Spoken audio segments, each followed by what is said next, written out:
ഞാൻ സുറുമി. ഇപ്പോൾ ഞാൻ ഉള്ളത് ബാംഗ്ലൂർ കബോൺ പാർക്കിലാണ്. കബോൺ പാർക്ക് ബാംഗ്ലൂരിൻ്റെ ഒരു മെയിൻ പാർക്കും ടൂറിസ്റ്റ് പ്ലേസും കൂടിയാണ്. ബാംഗ്ലൂർ വരുന്ന എല്ലാവരും എന്തായാലും കണ്ടിരിക്കേണ്ട ഒരു സ്ഥലം തന്നെയാണ് കബോൺ പാർക്ക്. പിന്നെ ഇവിടെ താമസിക്കുന്ന ആൾക്കാരാണെങ്കിൽ വീക്കെൻഡൊക്കെ സ്പെൻഡ് ചെയ്യാൻ പറ്റിയൊരു നല്ല സ്ഥലമാണ് ഇത്. അത്യാവശ്യം നല്ല സൈലൻസും നമുക്ക് വന്ന് ജസ്റ്റ് ഒന്ന് ഇരിക്കാനും ഒക്കെ പറ്റിയ നല്ലൊരു സ്ഥലം തന്നെയാണ്. അപ്പോൾ തീർച്ചയായിട്ടും ബാംഗ്ലൂർ വരുന്നവരും ഇവിടെ താമസിക്കുന്നവരും തീർച്ചയായിട്ടും കാണേണ്ട സ്ഥലമാണ്. അപ്പോൾ എന്തായാലും നമുക്ക് ഇവിടുത്തെ കാഴ്ചകളൊക്കെ ജസ്റ്റ് ഒന്ന് കണ്ടിട്ട് വരാം.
വിധാൻ സൗധ, കർണാടകയുടെ സെക്രട്ടേറിയറ്റ് ബിൽഡിംഗ്.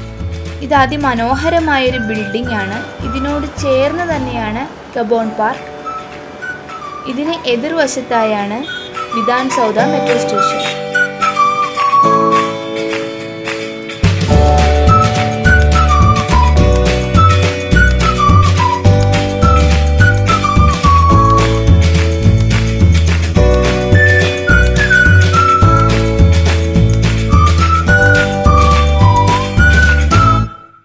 ഞാൻ നിൽക്കുന്നത് കർണാടക ഹൈക്കോർട്ടിന് പിൻവശത്താണ്. അത് നമ്മളിപ്പോൾ കണ്ട വിധാൻ സൗധയുടെ നേരെ ഓപ്പോസിറ്റ് തന്നെയാണ് ഈ കർണാടക ഹൈക്കോർട്ടും വരുന്നത്. നമ്മൾ കബോൺ പാർക്കിൽ വരുവാന്നുണ്ടെങ്കിൽ മെയിൻ അഡ്വാൻറ്റേജ് കബോൺ പാർക്കിൻ്റെ തൊട്ട് ചേർന്ന് തന്നെ നമുക്ക് കാണാൻ വേറെ കുറച്ച് സ്ഥലങ്ങളും കൂടിയുണ്ട്. കർണാടക ആർക്കിയോളജി മ്യൂസിയം ഉണ്ട്, അതിന് തൊട്ടടുത്ത് തന്നെ ഇൻഡസ്ട്രിയൽ മ്യൂസിയം ഉണ്ട്. ഇതൊക്കെ നമുക്ക് ഒറ്റ സ്ട്രെച്ചിൽ തന്നെ കണ്ടുപോകാം.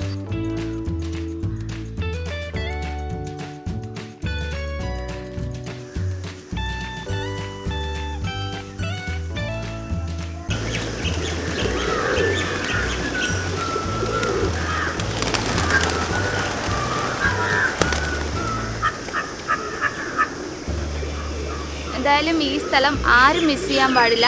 വളരെ അടിപൊളി ഒരു സ്ഥലമാണ്. പ്രാവുകളെ ഫീഡ് ചെയ്യുന്ന ഒരു സ്ഥലം കൂടിയാണ്. അത് രാവിലെ വരാമെന്നുണ്ടെങ്കിൽ നമുക്ക് ഇതിൽ കൂടുതൽ ഏരിയ ഫുള്ള് പ്രാവുകളെ കൊണ്ട് നിറഞ്ഞിരിക്കും. അത്ര സൂപ്പറാണ് കാണാൻ.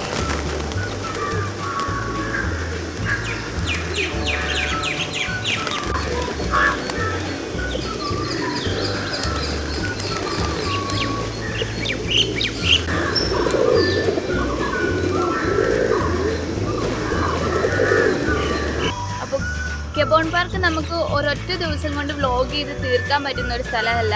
300 ഏക്കറോളമാണ് കബോൺ പാർക്ക് ഉള്ളത്.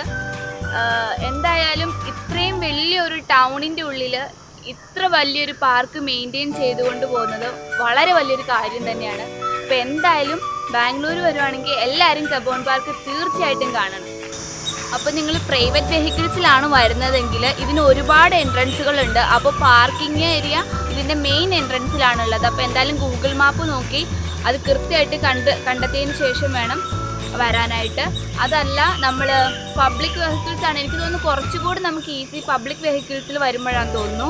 കാരണം ബസ്സാണെന്നുണ്ടെങ്കിൽ നമുക്ക് ഇതിൻ്റെ ഫ്രണ്ടിൽ തന്നെ സ്റ്റോപ്പ് ഉണ്ട്. അപ്പോൾ നമുക്ക് പെട്ടെന്ന് തന്നെ ഇങ്ങോട്ട് കടക്കാൻ സാധിക്കും. അതല്ലാന്നുണ്ടെങ്കിൽ മെട്രോ ഉണ്ട്. 2 മെട്രോ സ്റ്റേഷൻ നമുക്ക് അവൈലബിൾ ആയിട്ടുണ്ട്. ഒന്നുകിൽ കബോൺ പാർക്കിൻ്റെ മെട്രോ സ്റ്റേഷൻ ഉണ്ട്, അതല്ലെന്നുണ്ടെങ്കിൽ വിധാൻ സൗധ മെട്രോ സ്റ്റേഷൻ ഉണ്ട്. ഇത് 2 സ്റ്റോപ്പിൽ ഇറങ്ങിയാലും നമുക്ക് കബോൺ പാർക്കിലേക്ക് വരാൻ പറ്റും. അപ്പോൾ എന്തായാലും കബോൺ പാർക്കിൻ്റെ വിശേഷങ്ങൾ ഇവിടെ തീരുകയാണ്. അപ്പോൾ ഇനി വേറെ വ്ളോഗുകളിലൂടെ നമുക്ക് ഇനിയും കാണാം. എന്തായാലും നിങ്ങൾ ചാനൽ സബ്സ്ക്രൈബ് ചെയ്ത് സപ്പോർട്ട് ചെയ്യണം. കൂടാതെ നിങ്ങളുടെ അഭിപ്രായങ്ങളൊക്കെ കമൻറ്റ് ബോക്സിലൂടെ അറിയിക്കുക. അപ്പോൾ ബൈ ബൈ.